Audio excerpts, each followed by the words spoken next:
It would be difficult not to like Dave Brubeck after listening to this interview.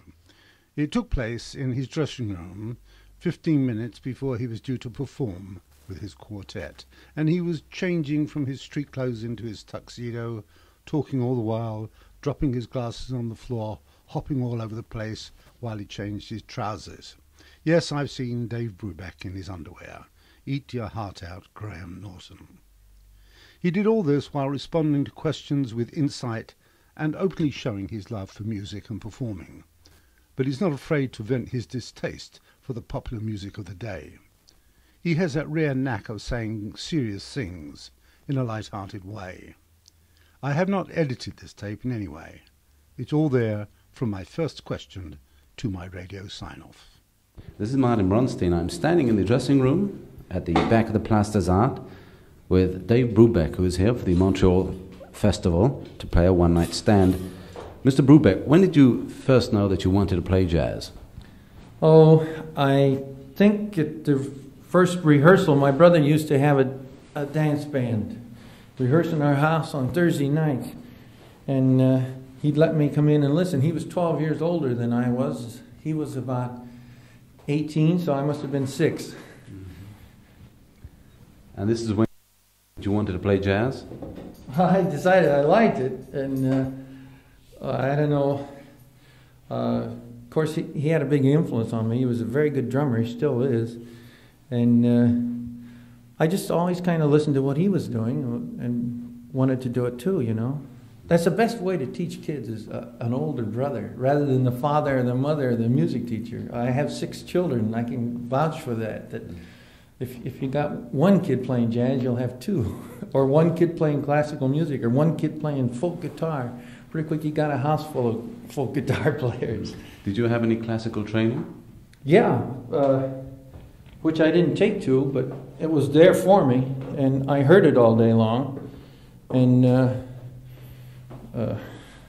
being through osmosis, I had a lot of training.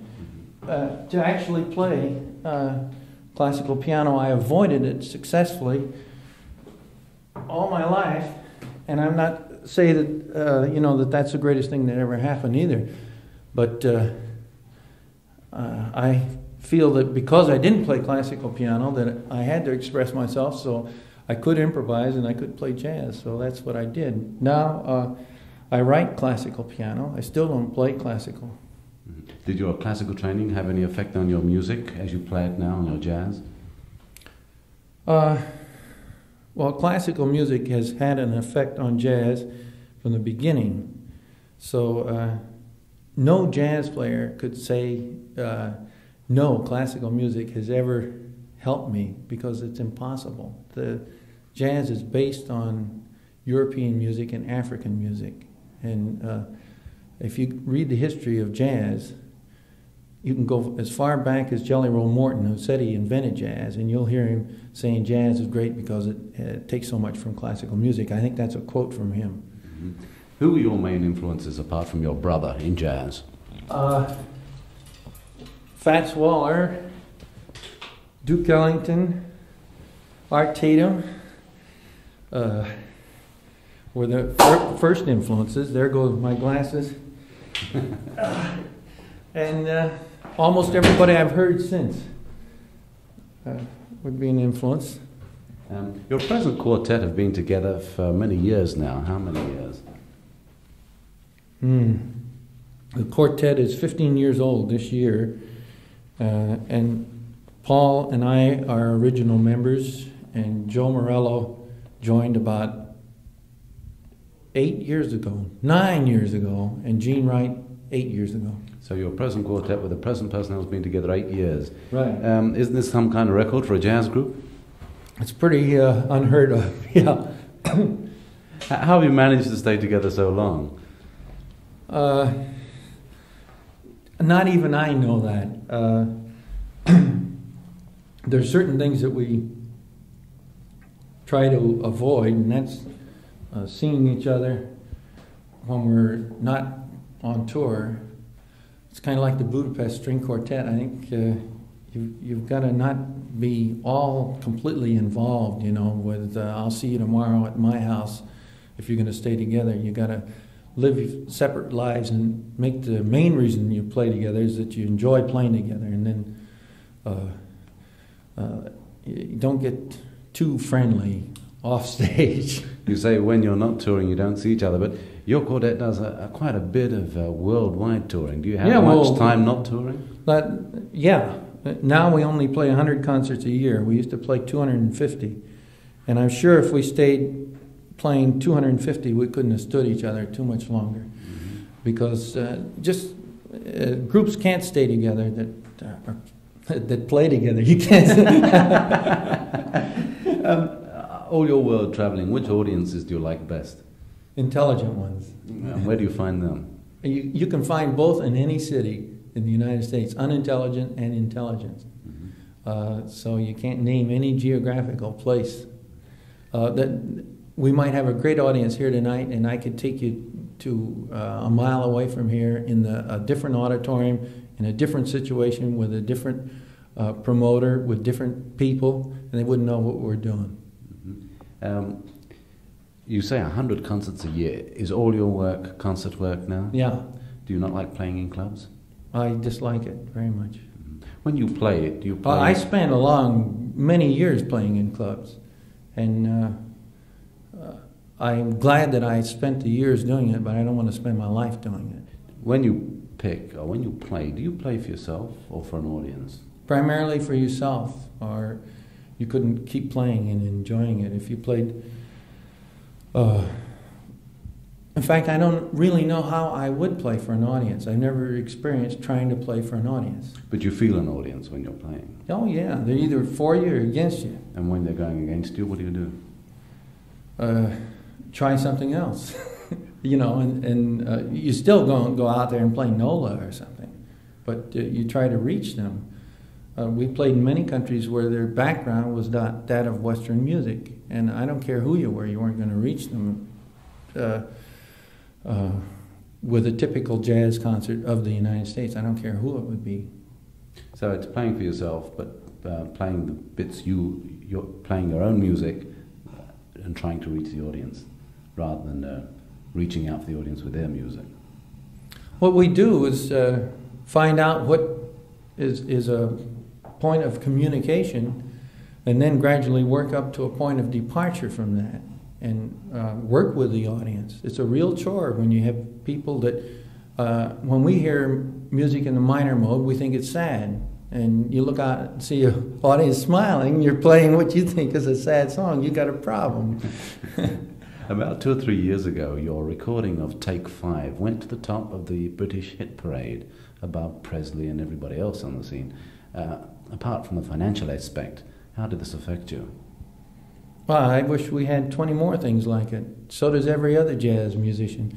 And so should everyone that's connected with jazz, because this is a piece that was a challenge for us and the audience. And if you can get music like that on the hit parade, we have some hope. I'm very glad that it happened. I wish it could happen over and over for us and for everyone else. But unfortunately, it's a kind of a freak thing that doesn't happen very often. Mm-hmm. I've never heard any jazz musician say, "Oh, I'm so sorry, I've written a hit tune." And there never will be anybody have that reaction. It's just like a guy writing a book. You write the book because you want to communicate with people. But then you get the real true blue supposed jazz lover start giving you... Yeah, but you never wanted him in the first place. You never had anything when you had him. If he's that ridiculous, if he can't judge the piece for its merits, and Take 5 is a challenge, I still say to many musicians today, many good musicians cannot play in 5/4 time, improvise in it. And you should have seen all the radio orchestras across the world trying to play in 5/4 time. It was humorous. There wasn't any music on it. We had to get music and send it to England. You should see the stories over there, because the guys had finally got a tune they just couldn't play off. Mm-hmm. And now 5/4 time is much more acceptable because the public's been exposed to something that was difficult. And all of music moved up a little because of Take 5. Mm-hmm. And there's plenty more tunes in the jazz world that could help elevate all of music. Tunes by Monk and Ellington, and I wish we were back where Stan Kenton and Duke and Count Basie were the top 40, and Benny Goodman, like they used to be the hit parade. Those were the great days. People forget. It's ridiculous, the short memory of people. When I was in high school, the jukeboxes were full of great music. The worst thing on there would be Glenn Miller. And God, I wish it was back to now just to hear a few good Glenn Miller things. Take Five was probably one of your first attempts, or not your first attempt, was probably one of your first well-known compositions in these unusual time signatures. Why did you suddenly go into this field? I didn't suddenly go into it. If you knew what I've been doing for 20 years, you know that this is the first time the public got a chance to hear it enough to like it. You see, this is also ridiculous, is that there's so much good music that is not in a position to be shoved down the public's throat. And I mean good classical, good folk, good jazz music that isn't heard over and over again until the public likes it. If radio and TV and other communications were doing their job, they'd be playing good music over and over until the public liked it, and instead of not so good music. And just remember that in Italy, there was a whole population that loved Italian opera. So don't think the man on the street can't come up to the level of almost anybody, but somebody's got to guide him up there, give him good music. Always remember that Italian opera was sung by everyone, from the lowest guy in the street to the heads of government. And that's because they were exposed to it. Now we're exposed to what the 14-year-old kids like, and even they have to be pretty unintelligent musically to like it. And this is what is dominating the adult world. So don't think that we just have to put up with the top 40. We can strengthen the top 40 and make it good music if the adults will do it instead of playing what the young, uneducated kids want. It's the cart before the horse thing. On musical taste, what event or piece of music stands out in your mind or has particular significance for you? Well, Beethoven Nights, I think, is the strongest thing ever written. The Ode to Joy is tremendously moving. And the Messiah, Handel's Messiah, I think is a great work, considering that he wrote it in about 24 days. I like much of Bela Bartok, Stravinsky, Darius Milhaud, Copland, of course all of Bach, really. I know you're going on in 5 minutes, Mr. Brubeck, so just last question. What Dave Brubeck recording do you like best? The next one. Dave Brubeck, thank you very much. Thank you. This is Martin Bronstein in the Place des Arts, returning you to CBM Magazine.